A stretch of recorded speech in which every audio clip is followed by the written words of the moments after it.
प्राचीन समय की बात है। भीषणपुर नाम के राज्य में दुष्यंत नाम के एक राजा रहते थे। वे एक बहुत ही अच्छे और कुशल शासक थे। उनके राज्य में उनकी प्रजा बहुत ही ज्यादा सुखी थी।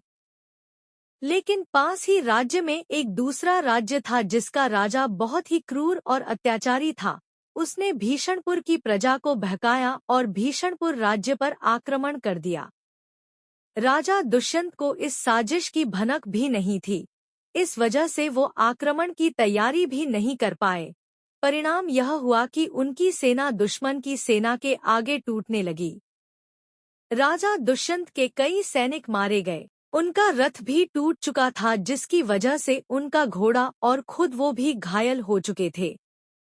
राजा दुष्यंत को घायल होता हुआ देख उनके सेनापति ने कहा, महाराज, हमारी सेना दुश्मन की सेना के आगे कमजोर पड़ रही है। मेरा सुझाव माने तो आप कुछ समय के लिए इस राज्य से कहीं दूर चले जाइए। इस बार नहीं तो हम अगली बार अवश्य जीत जाएंगे। नहीं सेनापति, मैं अपने राज्य और अपनी सेना को इस तरह मुसीबत में छोड़कर नहीं जा सकता। मेरी बात समझिए महाराज, यह समय सोच समझकर विचार करने का है।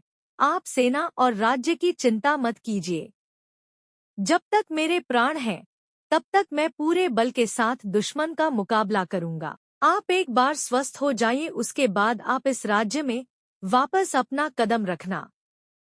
सेनापति के जोर देने पर महाराज दुष्यंत मान जाते हैं और अपने घोड़े को लेकर एक घने हरे भरे जंगल की ओर निकल जाते हैं। थोड़ी दूर चलने के बाद उन्हें तेज प्यास लगती है। प्यास बुझाने के लिए वे उसी जंगल में रुक जाते हैं।